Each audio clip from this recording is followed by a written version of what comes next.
Mas como é que nós podemos implementar isso? Acolher, criar oportunidades igualitárias, mudar as estratégias para que todos possam participar, usando os princípios da metodologia de ensino inclusiva. Muito legal, né? Então, olha lá. Primeiro, vamos, se você for anotar, eu vou falar agora quais são os 5 princípios. Eu já falei, en passant, lá no outro vídeo, da semana passada. Primeiro, aprendizagem ativa e dinâmica. Segundo, negociação de objetivos. Terceiro, demonstração prática e feedback. Quarto, apoio e colaboração. Quinto, avaliação contínua.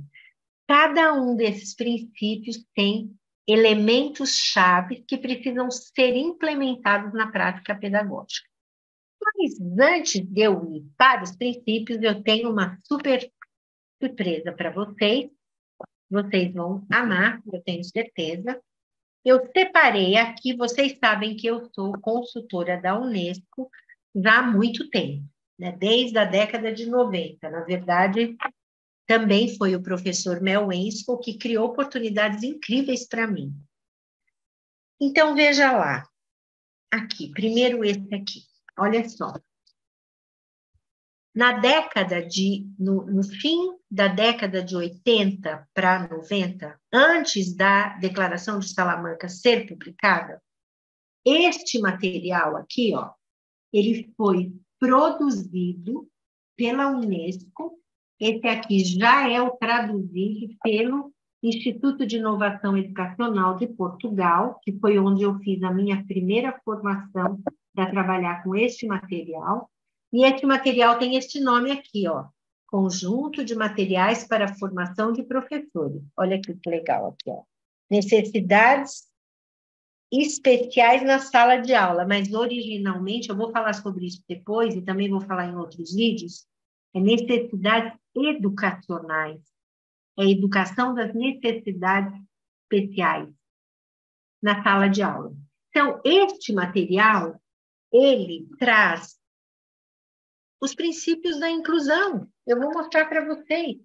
Então, este é o primeiro material da Unesco que foi publicado logo no comecinho. Esse aqui já é o de Portugal, então, esse aqui já foi, a primeira edição foi em maio de 1996, que foi quando eu fiz a formação em Portugal. Mas o original foi publicado pela Unesco antes, ok? Bom, então aqui você tem o quê? Vou contar rapidamente, tá? Depois, num outro momento, eu vou compartilhar com vocês inúmeros materiais gratuitos que vocês podem abaixar na internet, e se não, você pode abaixar lá no meu site, porque eles vão estar disponíveis. Alguns já estão, vários livros, inclusive. Aqui nós temos o quê? A história de como e por que o material foi criado a partir de uma pesquisa desenvolvida em 8 países: Índia, Reino Unido, onde está a Inglaterra, Chile, Espanha, Jordânia, Zimbábue, Malta, Quênia, Canadá e a Unesco de Paris, ok? Então, foram os países envolvidos. E aí, aqui, o que é que você tem? Você tem uma parte que vai falar exatamente sobre os princípios. Eu vou abrir aqui para vocês verem, exatamente sobre os princípios o que eu chamo de metodologia de ensino inclusiva. Por quê? Porque eu adoto uma linguagem que é a linguagem da educação. Olha lá, vejam que a simplicidade, né? Isso não caberia hoje de jeito nenhum. Mas aqui você tem, ó, aprendizagem ativa, negociação de objetivos, avaliação contínua, demonstração prática. Aqui eles colocaram em português, em reflexão, mas no Brasil nós usamos a palavra feedback, que é a original, e apoio, que já é hoje apoio. E aí tem uma descrição de todas esses princípios, né, da metodologia de ensino inclusivo. Então, vocês conheceram o material da Unesco. Bem, Depois que este material foi publicado, a pessoa que foi a responsável pela criação deste projeto, chamada Lena Salé, que mora em Paris hoje, ela é uma senhora já aposentada da Unesco, ela esteve no Brasil e olha o que o Brasil fez, porque este material, como você pode ver, é um material numa pasta, né? Por quê? Porque o professor ou a professora vai usar, vai retirar a folha, vai usar como modelo e vai acrescentar as suas próprias anotações e práticas. Então, ele é um material vivo, que você transforma de acordo com a sua realidade. Mas o Ministério da Educação, o que ele fez? Olha o que ele fez, gente. Ele transformou este material nisso aqui, o que é um absurdo. Um absurdo, não tem o menor sentido um pacote. Ninguém, até botei aqui, porque nem nome tem aqui do lado. Esse aqui ainda tem, ó, que é do Mel Ensco, que é um livro que acompanha aquele conjunto de material. Então, olha lá, necessidades especiais na sala de aula, necessidades educacionais especiais. Ok. E aí, aqui você vai encontrar o quê? A mesma estrutura, o mesmo conteúdo que você encontra naquele material da Unesco, ok? Então, olha lá, vou mostrar para vocês aqui. Conseguir escolas eficazes para todos. Olha aqui, ó, por exemplo. Aqui tem um módulo ajuda e apoio, tá? E aí, quando você vê esse módulo, claro, é o apoio mútuo. Bem, então eles fizeram isso que, obviamente, virou o quê? Virou papel, ao qual ninguém tem acesso. Eu nem sei se esse material ainda está disponível online, ok? Bom, era na época da secretária da Educação Especial, a Marilene Ribeiro dos Santos, que era uma pessoa muito interessante. Olha aqui o nome da pessoa que eu mencionei para vocês, Lena Salé, que era da Unesco, com quem eu convivi, eu tive oportunidades incríveis de participar de atividades muito interessantes, então virou esses dois materiais.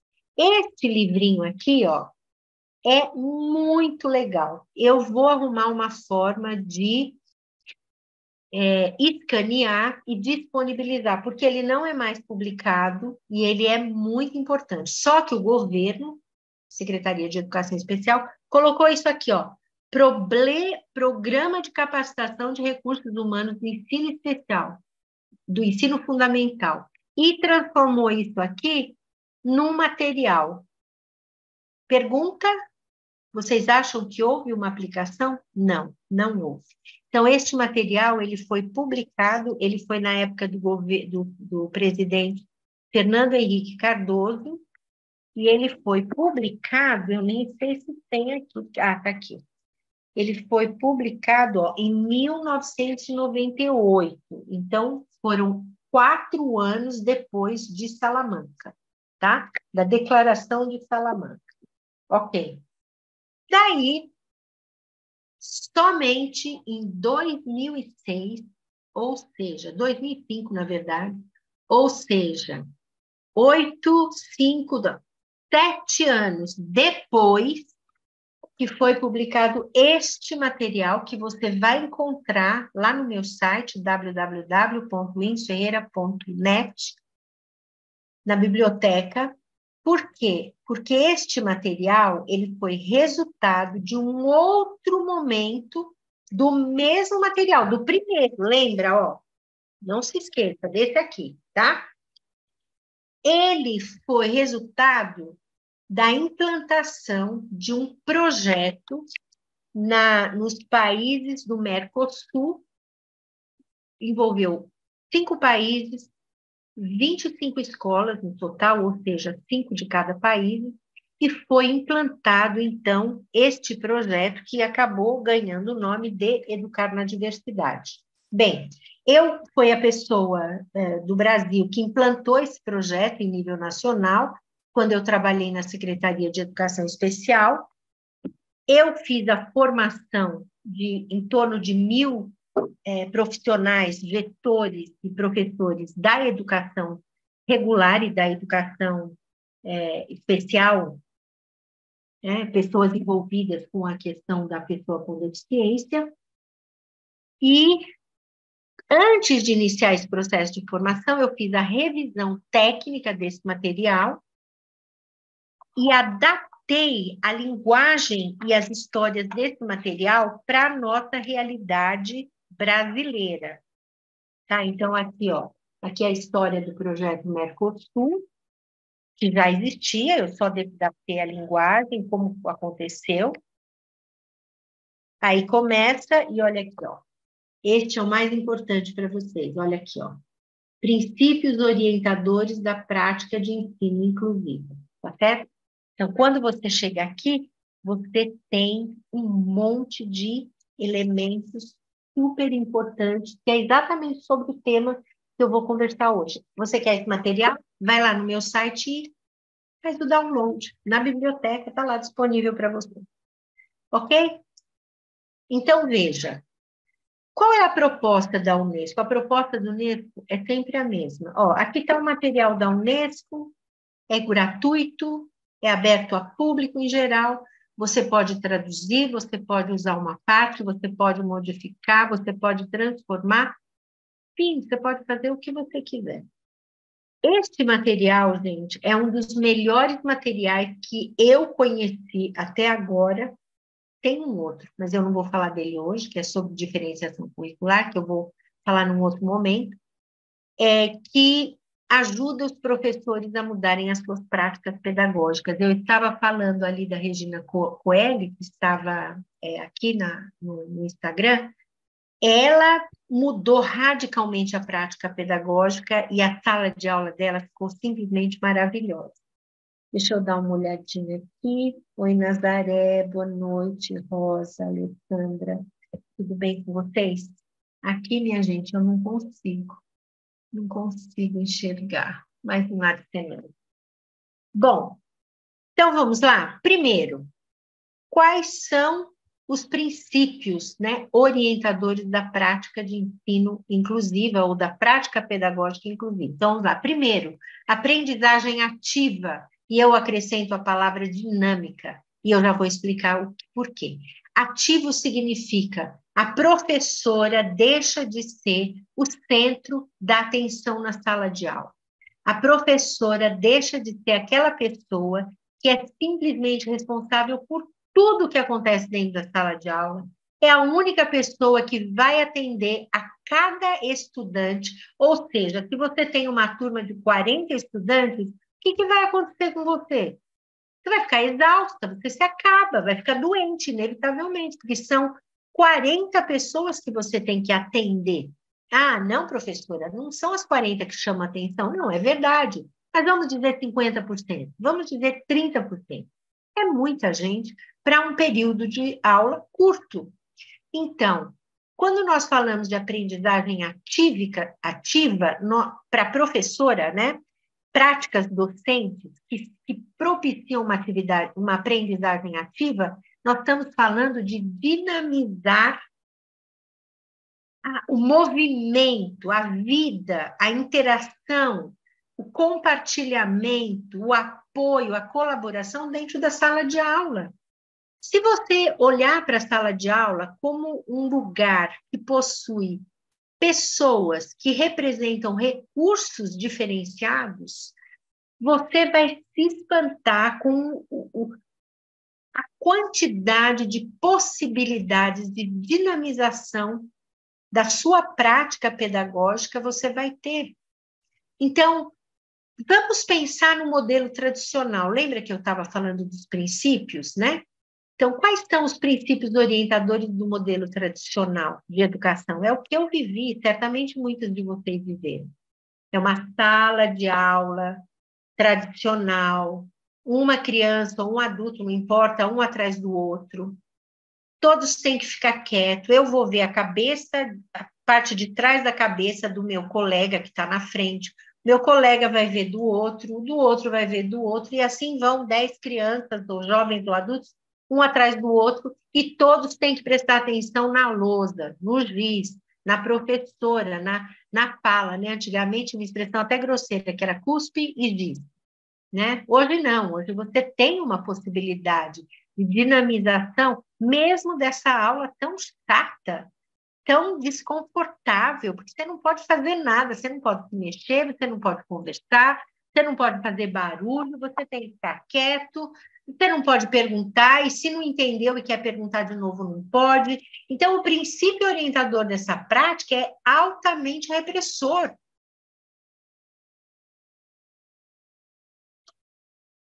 Mas se você, por outro lado, quer criar uma sala de aula em que há uma aprendizagem ativa, em que haja dinamicidade nesse contexto, qual é a primeira coisa que você tem que mudar? É a estrutura da sala, pelo amor de Deus.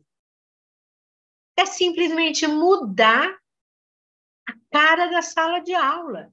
Se nós olharmos para a estrutura das salas de aula das escolas públicas no Brasil e algumas privadas, tem cara mais de uma prisão, com aqueles corredores imensos, portas pintadas de cor escura, paredes limpas, onde não se pode colocar nada, tem que ter silêncio, e muitas das escolas têm grades horríveis, com cadeados, por causa de segurança ou porque na hora do intervalo. Então, é um ambiente hostil à aprendizagem, porque a aprendizagem, ela tem que ser motivadora, prazerosa, tem que ser uma curtição. Que legal, vou para a sala de aula encontrar meus amigos, minhas amigas, a gente vai fazer coisas interessantes, a gente vai. Vocês percebem? Então, o primeiro princípio é mude a estrutura da sua sala de aula. Comece a pensar qual é a sala de aula que você queria ter quando você era criança. Pergunte para você. Como é? Quais são as professoras? Olha, esse é um exercício bárbaro. Pare um minutinho e pense. Qual é a professora ou professor na sua caminhada na educação básica que te marcou profundamente? Se você conseguir lembrar agora e quiser me dizer, eu ia amar saber. Você se lembra? Aqui no Instagram, se você se lembra, manda um coraçãozinho para cima para eu ver, porque isso eu vou conseguir ver daqui. Se você está aqui no YouTube, diga para mim, você se lembra de um professor ou uma professora que te marcou positivamente? Aí a minha pergunta é: qual era a característica principal desse professor ou professora? Essa pessoa, o que que ela fez? Por que que ela te marcou profundamente? Qual era a atitude dela? Eu acabei de falar de uma, eu lembro o nome dela inteira, Magda Sena Vulcano. E eu tive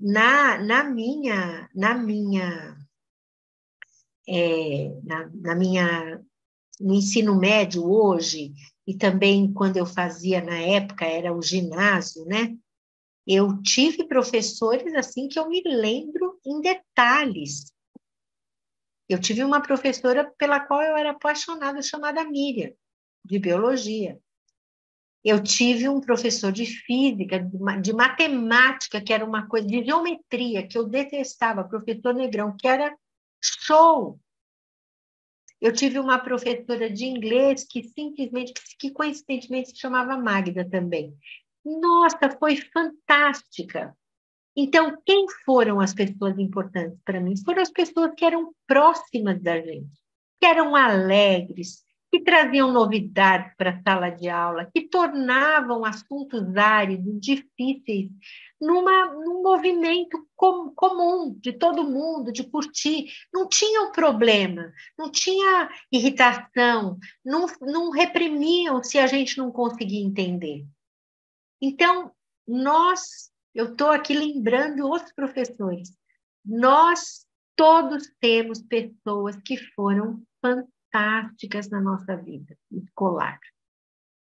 Então, lembre, o que é que essas pessoas faziam de diferença? Pode ter certeza que uma delas era aprendizagem ativa e dinâmica, né? Bom, então o primeiro elemento seria o quê? Muda a configuração da sala de aula. E o segundo, que é tão importante quanto o primeiro, sabe o que é?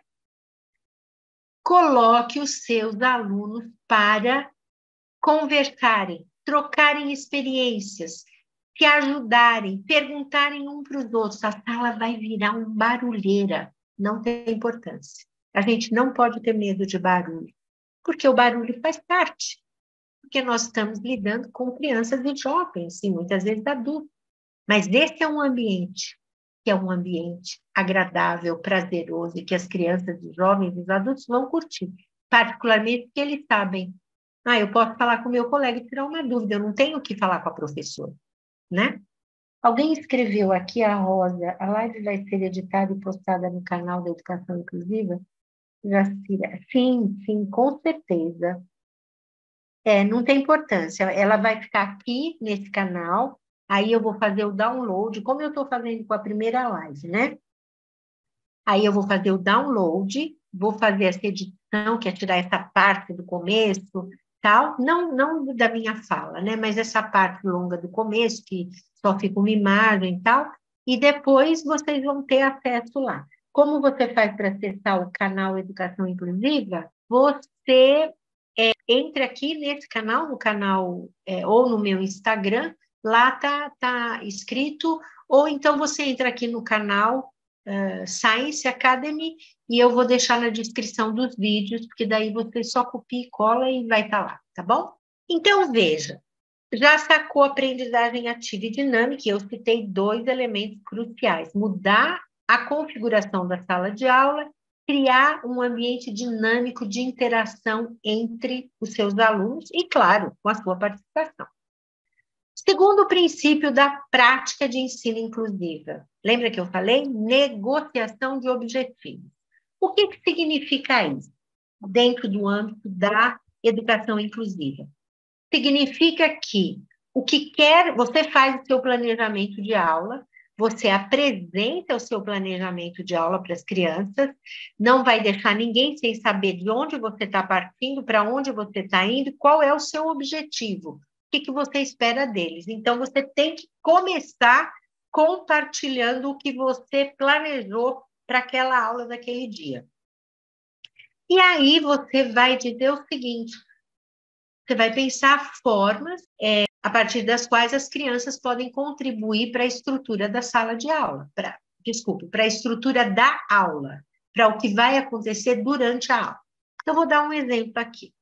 A professora chega na sala de aula e ela vai trabalhar sobre a guerra, tá? Já é um grupo de adultos ou de adolescentes. E aí ela vai dar uma introdução ao tema guerra, vai falar sobre a história da guerra, só que ela não pode começar a fazer isso sem antes dizer: olha, hoje o tema do nosso trabalho, do que nós vamos conversar, discutir, compartilhar é guerra.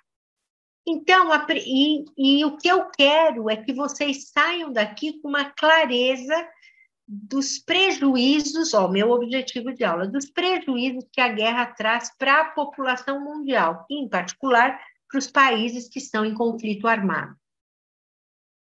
E aí ela diz o seguinte: mas antes de nós conversarmos, eu quero que em duplas, num outro momento eu vou falar da organização de grupos na sala de aula inclusiva, que é super importante, mas eu quero que vocês em duplas pensem o que é guerra para vocês? O que caracteriza a guerra para vocês? Pronto. Aí vamos supor que você tenha 40 estudantes, vão ter 20 respostas. Cada um, ao invés de falar, professora, a guerra para mim é nananã.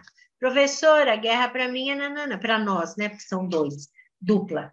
Você vai dizer, terminou? Vai lá no quadro, aí tem uma folha, você vai distribuindo uma folhinha de ofício, pequenininha, né?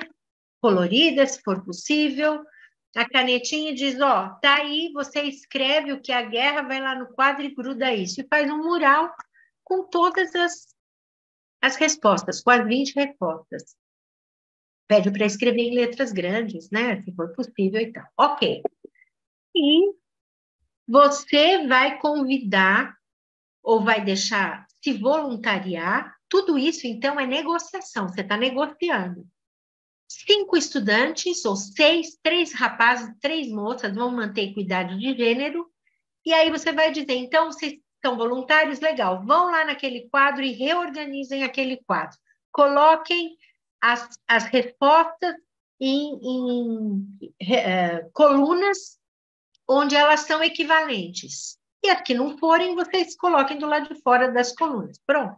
Então, esses vão, e os estudantes vão. Todo mundo pode levantar e olhar o que eles estão fazendo para ajudar.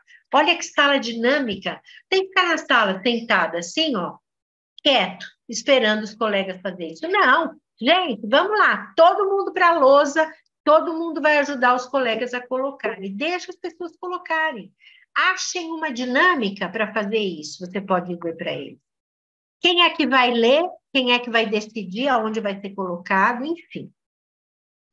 E você está ouvindo, você senta lá, ó, confortavelmente na sua cadeira e curte aquele momento maravilhoso de interação, de negociação de objetivos. Ok, definiu aquilo, o ponto de partida da sua aula vai ser o que eles trouxeram para você. Mas você não fez um planejamento? Então, Oi, Marisa, querida, boa noite. Boa noite, Cristina. Jacira, eu nem mandei um beijo para você, né? Então, gente, veja, o que você vai fazer? Você não está sentada lá confortável? Legal. Pessoal, terminou? Maravilha. Vamos lá. Volta para suas cadeiras. Voltaram para suas cadeiras. Formaram-se aqueles pacotinhos, né? Vamos dizer que tenha 5 pacotinhos ali, 2 fora. O que você faz? Organiza a sala de aula rapidamente, tem estratégias para isso, simples, rápidas, eficientes, para que o primeiro pacotinho você dá para esse grupo, o segundo pacotinho você dá para aquele, o terceiro pacotinho para aquele, o quarto para aquele, o quinto para aquele, e eles aí vão ter que escrever um breve texto sobre a definição de guerra. Olha que legal! Quando terminou, cada grupo vai colocar numa folha ou vai apresentar oralmente, mas é legal ter numa folha para depois ser afixado, porque tudo o que se produz numa sala de aula com o princípio da aprendizagem ativa e dinâmica deve estar nas paredes. Não pode ficar jogado ou guardado. Tem que ser visível, porque isso é produção de conhecimento, é vida, é participação. E aí, eles vão te entregar essa folha, que depois você vai ter o cuidado de colocar no quadro, né? Todo mundo já leu, compartilhou com os colegas. Enquanto eles estão fazendo isso, você está sentada fazendo as anotações, retirando dos elementos que os seus estudantes trouxeram como relevantes sobre a guerra, e aí você vai juntar isso com a sua aula. E aí você vai dizer, gente, eu estou tão feliz, olha que incrível que vocês trouxeram. Isso aqui do grupo tal tem a ver com isso aqui. Isso aqui tem a ver com isso aqui. Isso aqui tem a ver com isso aqui. E quais são os prejuízos? Quais são as consequências? Não é o seu objetivo de aula? Da guerra. E aí, quais são os países que estão em guerra? Alguém se lembra, de novo, negociando? Vocês veem o tempo todo, a sala de aula tem que estar em atividade e participando ativamente do seu planejamento. Qual é o modelo atual? O modelo atual é centrado no professor. O professor se exaure de cuspe e lousa, ou quadro branco, se exaure, fica exausto, tem que preparar uma penca de coisa, porque se você tem recursos na sala de aula. Então, o segundo princípio da metodologia de ensino inclusiva significa o quê? Significa que você vai conhecer cada aluno individualmente. Você tem que saber o nome de cada estudante. Você tem que conhecer um pouco da história de cada estudante, isso é parte do ano letivo. Você tem que criar uma rede de compartilhamento de conhecimentos, experiências, habilidades, competências na sala de aula continuamente. E vai ter os momentos de aula teórica, quando você pega tudo aquilo que eles já fizeram e dá uma aula teórica e coloca no contexto contemporâneo, histórico, político, econômico, o que você quiser sobre a guerra. Você sacou? Então, isso é fundamental. Segundo princípio. Primeiro, aprendizagem ativa e dinâmica, segundo negociação de objetivos. Terceiro princípio, demonstração prática e feedback. Isso é tão simples, mas ninguém faz. Quando muito a professora chega na sala de aula, eu já vi isso demais, eu já entrei em muita sala de aula nas minhas pesquisas, e escreve no quadro, cabeçalho, então põe lá o nome da escola, a data e o tema da aula. E daí começa a dar aula. Então, veja, o que significa demonstração? Significa explicar o que eu vou fazer e o que eu quero que você faça. Só que não adianta explicar acreditando que todo mundo entendeu porque está claro para todo mundo, porque na prática você já foi aluno, já foi aluna, você sabe como é. Ó, cutucou o colega, o que foi que a professora disse? Que página que ela mandou abrir? Eu não entendi o que ela quer. Não é assim que acontece? Então, nós temos, como professores e professoras, que ter certeza que todo mundo entendeu. E para a gente ter certeza, as crianças, jovens e adultos têm que saber que eles podem se manifestar. Porque se eles não sabem que eles podem se manifestar, eles vão ficar com medo de dizer, não entendi. Porque não é que a pessoa não prestou atenção, é que a pessoa não pode não ter entendido, porque a sua linguagem não foi clara o suficiente. Você sacou? Então, você tem que ter certeza, você tem que definir formas de saber que todos entenderam. Como que você faz isso? Primeiro, você tem que ter um dossiê de cada estudante e saber quem são os estudantes que encontram mais barreiras para aprender, que são um pouquinho mais distraídos, ou que são mais tímidos, ou que são mais distraídos, né? Desligados. Isso é um problema? Não, é uma característica humana.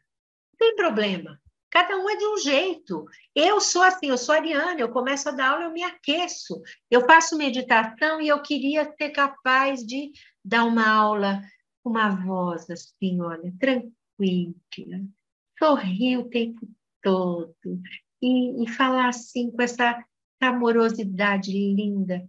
Não é que eu não tenho essa amorosidade, claro que eu tenho, mas eu sou assim, eu arregalo o olho, eu me mexo, eu abro a boca, uso esse batom assim, que é bem cheguei. Você percebe que isso é o que eu sou. Mas não significa que eu não seja capaz de fazer diferente. Claro que eu faço diferente. Quem nunca fez meditação comigo, eu sou professora de meditação, entra aqui no canal Science Academy e vai procurar ciência com meditação. Você vai ver eu dando aula, depois você vai ver eu fazendo meditação. Você percebe? Cada pessoa é de um jeito diferente. Como nós chamamos isso? Diferenças individuais. Uns têm mais dificuldades numa das atividades, outras em outras. Alguns não têm dificuldade e outras têm muito. Varia.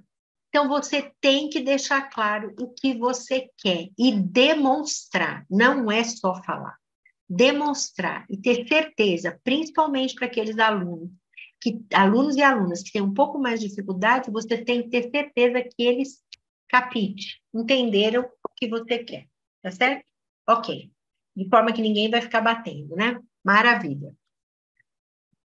Além disso, demonstração, prática e feedback. Então, você demonstra, você apoia na prática, você faz a prática daquilo que você planejou, que você quer que seja realizado, e você vai dar um feedback para os alunos, e não só você, que não é uma sala dinâmica com interação, então os alunos podem se dar feedback também, ok? 3, vamos lá de novo, aprendizagem ativa e dinâmica, negociação de objetivo, demonstração, prática e feedback. 4, apoio e colaboração. Eu já falei disso, né? Um pouco antes. Claro, quando eu estava falando de negociação de objetivos. Numa sala de aula inclusiva, o princípio do orientador da prática pedagógica de apoio e colaboração determina que a professora ou o professor da sala de aula regular deve criar estratégias para que as crianças, os jovens ou adultos na sala de aula cada vez mais se apoiem e colaborem entre si. Como? Por exemplo, fazendo todo mundo se conhecendo pelos nomes.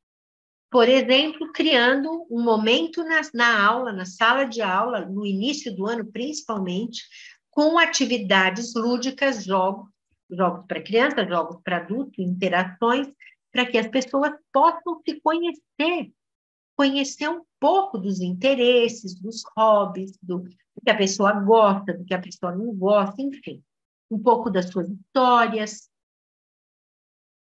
criando elos amorosos entre as pessoas, resolvendo possíveis conflitos de uma maneira gostosa, agradável, conversando, refletindo.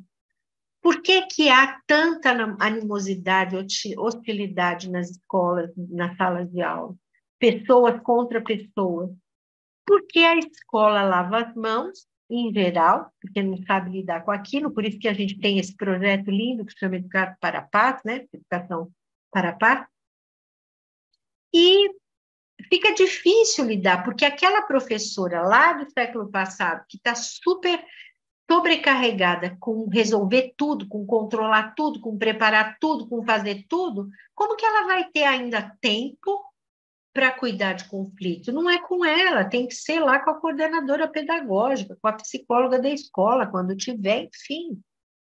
Mas se você cria um ambiente amoroso, de apoio mútuo, de respeito à igualdade, de participação, de curtição, gente, de alegria, o que vai acontecer? De generosidade, compartilhar as coisas sem ter medo, de segurança. Eu posso levantar a mão e falar, eu posso ir até a professora e falar, eu posso ir até o meu colega e conversar, porque isso não é proibido, como é no modelo tradicional, que é o que a gente ainda vê nas escolas.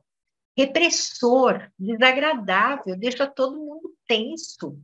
Por que que quando perguntam para as crianças qual é a aula que você gosta mais? Educação física. Por quê? Educação física é a hora do lazer, da curtição. Ah, eu gosto de tudo que eu gosto, mas é do intervalo. Por quê? Porque eu posso brincar com os meus colegas. Não tem ninguém controlando, né? Então, colaboração é fundamental e se apoiar sempre que necessário. Vou contar uma historinha para vocês.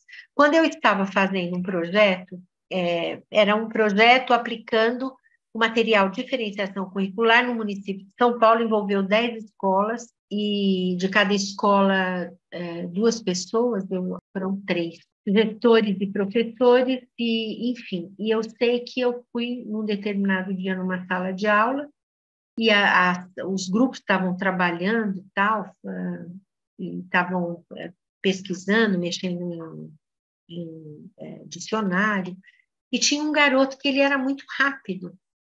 E quando ele terminou, ele estava no grupo, mas o grupo dele terminou a tarefa, claro, com a ajuda dele, aí ele levantou, foi lá para o professor e falou assim, professora, eu já terminei, eu posso ajudar alguém? Olha que bárbaro. A professora disse, claro, fulano, claro que pode, ó, aquele grupo ali está precisando de apoio, se você puder lá, eu agradeço a você, vai ser muito legal. Olha só, você não precisa nem monitorar, você não precisa ficar em cima para saber, está fazendo certo, não está fazendo certo, porque certo ou não certo não é errado, é parte do processo de aprendizagem, não é isso? Então, deixa rolar. Então, apoio e colaboração é fundamental e começa com o conhecimento do nome de todas as crianças, a interação que é promovida na sala de aula e o despertar de sentimentos lindos que fazem parte da nossa alma, que é a generosidade, a amorosidade, a gentileza, pureza de coração. Vamos curtir conviver. Você pode ter certeza que você vai ter uma turma feliz, realizada, que curte para sua sala de aula, que sabe que vai ser um lugar super gostoso da gente estar. Não é isso mesmo? Vocês não concordam que é isso mesmo que a gente precisa, né, criar um ambiente gostoso, pacífico, né, que você curta. A pior coisa que tem é quando a gente está num lugar tenso, que nos controla, nos deixa em desconforto, né? Eu vou falar aqui de neurociência, o estresse é extremamente prejudicial à saúde. E esses ambientes controladores e opressores, eles geram um estresse na gente horrível. Eles geram a química da doença. Porque imagine para crianças e jovens, muito pior ainda, né? Então, a gente precisa trabalhar com isso. Da mesma forma, uma criança pode chegar na escola triste porque teve um problema sério na família. A gente não pode desconsiderar isso, porque isso é um elemento chave da vida dela. Então, como que a gente pode fazer? A professora tem que ir lá abraçar, apoiar? Não. Os colegas podem fazer isso, a professora pode também. Mas se a criança sabe que ela tem pessoa, que ela é amada no contexto da sala de aula, ela certamente vai contar para a professora, vai chorar, a professora abraça, todo mundo pode fazer um círculo, abraçar, falar eu te amo, você é maravilhoso, isso vai passar, é assim mesmo, algumas crianças vão dizer na minha casa também, outras vão chorar junto.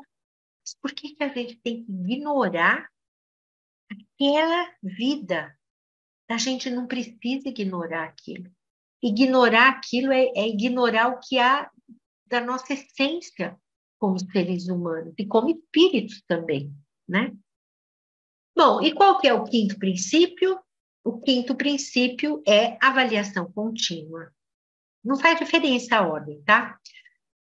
Avaliação contínua significa o quê? Significa que na sala de aula, os alunos e as alunas, ou as suas aprendizagens, não pode ser avaliada pontualmente, por exemplo, com uma prova ou apresentação de um seminário. O que a criança aprende ou não aprende tem que ser avaliado aula a aula. Por quê? Porque uma prova escrita, vamos dizer, uma criança que você sabe, professora, que sabe tudo, mas na hora que ela vai escrever, ela não é boa para escrever. Isso significa o quê? Que ela tem que ter uma nota baixa porque ela não é boa para escrever? É um absurdo. Claro que não. Então, você tem que pensar uma estratégia para considerar as diferenças individuais. Como é que essas crianças aprendem e como é que elas expressam essa aprendizagem da melhor maneira. No passado, existiam provas orais. Por que que a gente não pode mais usar prova oral? Por que que a gente tem? Tá bom, prova oral. Professora faz, a criança responde, grava, alguém vai e passa para o caderno. Pronto. Vocês entenderam? Então, a avaliação, ela não é estanque, ela é objetiva. Não, ela não é objetiva, ela é processual. Ela acompanha a criança, o jovem ou o adulto nesse processo. Então, o que que você pensa, né? Ah, sim, antes disso. Então, quando a gente pensa em avaliação contínua, a gente tem que pensar em múltiplas formas de avaliar. Depois, em outras lives, em outros contextos, eu vou pegar cada um desses elementos e esmiuçar mais ainda em termos de práticas, né? Mas eu acredito que eu já tenha te dado assim, inúmeras alternativas que você pode, sim, e deve repensar a sua prática pedagógica. E começar a implantar gradualmente. Você não precisa implantar os 5 princípios amanhã. Não. Vá gradualmente. Olha, eu vou começar a transformar a aprendizagem na sala de aula, como as crianças, jovens ou adultos aprendem. Eu vou dinamizar minha sala de aula, eu vou ativar, né, esse movimento de vida e de aprendizagem na minha sala. E vai fazendo o quê? Vou te dar uma dica boa. Faça um diário onde você vai registrando. Vamos por amanhã, dia 5 de outubro, 2023, eu iniciei com uma dinamização. Aí você vai escrever, olha, hoje, em outubro, não tem importância que é final do ano, eu resolvi fazer uma atividade em que todos os meus estudantes vão aprender os nomes. Aí você vai bolar, não sei o que fazer, professora, eu não sou criativa, não tem importância, entra na internet e procura, Google, atividade para que as pessoas aprendam os nomes umas das outras, os grupos. Forma grupos, escreve os nomes, põe na parede. Não sei, mas você com certeza vai achar. Coloca na mesa os nomes. Faz uma história de trocar os nomes, passar os nomes, enfim, as pessoas vão aprender, com certeza. Mas aí você não pode, na outra aula, esquecer e deixar isso de lado, porque tem que fixar os nomes. Então, você pode fazer o quê? Você pode, de novo, sentar, ficar observando e deixar os seus alunos. E você pode também chegar na sala de aula e dizer, gente, tive um sonho e eu sonhei que nós temos que fazer uma atividade para todo mundo saber o nome de todo mundo. Eu preciso de sugestões. Olha lá que legal, negociação de objetivo. Aí as pessoas vão dar sugestões, vocês definem, né? Sempre procure valorizar todas, anote-os e depois. Por quê? Porque você não pode privilegiar só um grupo, entendeu? E reforce sempre. Amei o que você fez. Puxa, que legal, ó, feedback. Que legal. Nossa, gente, uma salva de palmas para o fulano de tal, principalmente se for um aluno complicado. Olha, que legal, show. Eu vou querer que você me ajude. É só um parênteses aqui, pequenininho. Vocês sabem que uma das melhores estratégias para acabar com o bullying nas escolas é pegar os que fazem o bullying e colocá-los na proteção das crianças que sofrem bullying, feito por eles. Só que eles não vão saber que você sabe, mas você sabe quem faz. E aí eles ficam, agora eu tenho que proteger aqueles para quem eu faço bullying. Então, muda o status deles na hierarquia da escola e eles começam a ter clareza do que acontece, do sofrimento das crianças, porque isso tudo é trabalhado com eles em grupos isolados. Isso é muito interessante. Olha, bullying é um tema legal para se abordar aqui, né? Bom, pois bem, então vamos resgatar os 5 princípios: aprendizagem ativa e dinâmica, negociação de objetivos, demonstração prática e feedback, apoio e colaboração, avaliação contínua, que é processual. Quando se trata da avaliação contínua, você tem que pensar nas inúmeras formas de avaliar, não só a prova escrita, não só uma prova dissertativa, não só uma prova com teste. Você tem que pensar na prova oral, você tem que pensar na prova em dupla, você tem que pensar na prova com consulta, você tem que pensar na avaliação que você faz a partir da apresentação de um seminário ou da leitura, você tem que pensar nas múltiplas opções, na autoavaliação que existem para você ir diversificando isso ao longo do semestre, ao longo do ano e ter a participação direta dos estudantes. Então, a autoavaliação é fundamental, que é um outro tema, né? Bom, nós temos aqui ainda 3 minutos. O que eu sugeriria que você fizesse? Que você escolha um desses princípios e comece a utilizar amanhã na sua prática na sala de aula. E aí você sempre tem em mente que quem orienta esses princípios é o quê? O princípio da inclusão. Então, se você conseguir integrar isso no seu pensamento, pode ter certeza que gradualmente a sua prática começa a se transformar. E uma dica muito legal, lembra que eu falei do diário? Vai escrevendo tudo o que você fez e o que você sentiu, o que mudou, o que você percebeu. E uma coisa importantíssima, peça o feedback dos seus alunos, faça uma cartinha bem legal, deixa eles fazerem, né? Você não tem que fazer nada. Leva uma caixa para a sala de aula, leva os papéis, peça para um grupo se voluntariar, eles saem da sala, vão fechar aquela caixa e ali você vai deixar uns papéis e ali você vai pedir. Coloque a sua avaliação da aula de hoje, anônima. Os alunos vão passar, vão escrever e jogar dentro da caixinha. Você leva para casa, aí você vai ler e você vai descobrir coisas maravilhosas que você sequer podia imaginar, que você tinha como qualidade, né? Então é isso. Bem, eu espero que vocês tenham curtido essa aula de hoje. Lembra que todos esses materiais, exceto esse material aqui, está lá no meu site www.windosferreira.net, que você pode abaixar, assim como tem inúmeros outros livros lá, e tem também o link para o academia.edu, onde tem inúmeros artigos que eu publiquei e não publiquei. E divulgue o canal, comece a conversar, contar para as pessoas, porque aqui eu vou falar de coisas tão incríveis que vocês pensam assim, nossa, é tão simples, como é que eu nunca pensei nisso, né? É isso, minha gente. Um beijo no coração Espero que você tenha curtido.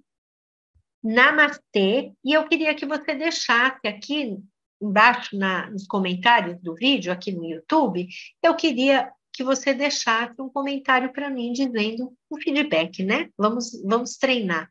Como é que foi esse momento, esse vídeo, essa aprendizagem? E se você já aplicou ou vai aplicar alguma coisa, conta para mim também, tá bom? Um beijo.